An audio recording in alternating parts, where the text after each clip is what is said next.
Hi, this is Ajay Anand and welcome to Science Classes from excelup.com।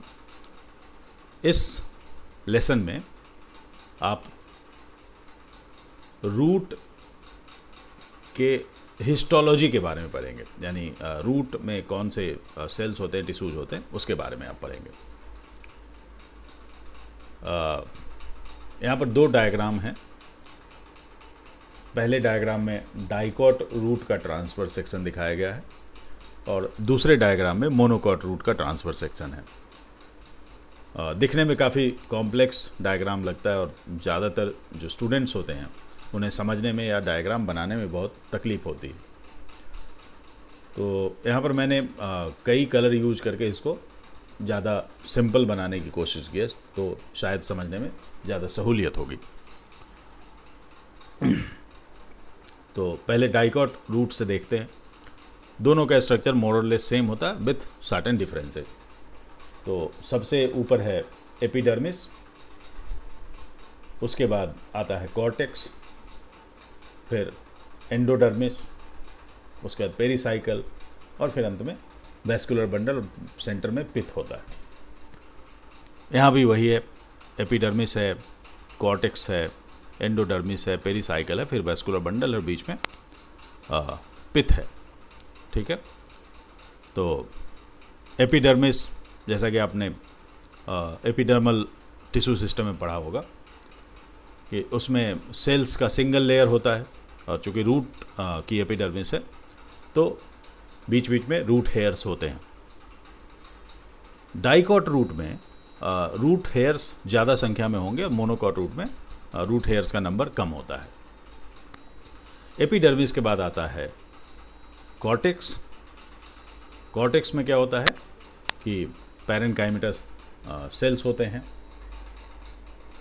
जो कि loosely arranged होते हैं। इसके अलावा कॉर्टेक्स में जो सेल होते हैं उनके सेल वॉल पर सब तरफ सुबेरिन का लेयर लगा होता है, डिपोजिशन होता है, और इससे फ़ायदा ये मिलता है कि ये वाटर इम्परवियस हो जाता है, पानी से इसको नुकसान नहीं होता, पानी अंदर नहीं आ पाता है।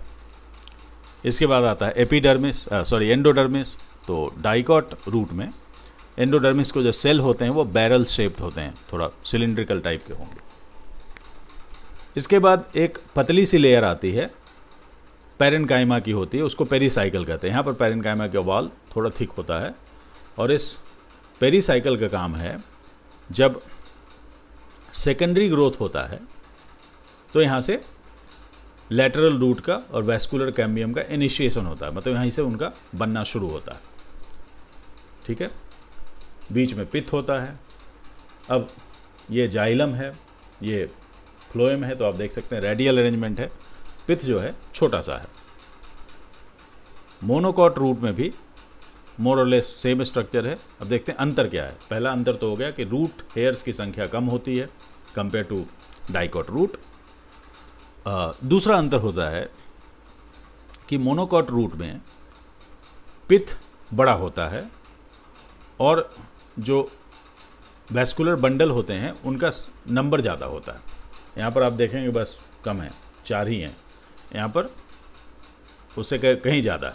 ठीक है, तो जब आप स्लाइड में देखेंगे तो ये सबसे बड़ा आइडेंटिफाइंग फैक्टर होता है जिसको देख के आप पहचान सकते हैं आसानी से कि मोनोकॉट रूट की स्लाइड है या डाइकॉट रूट की स्लाइड है। इस लेसन में इतना ही। Thank you.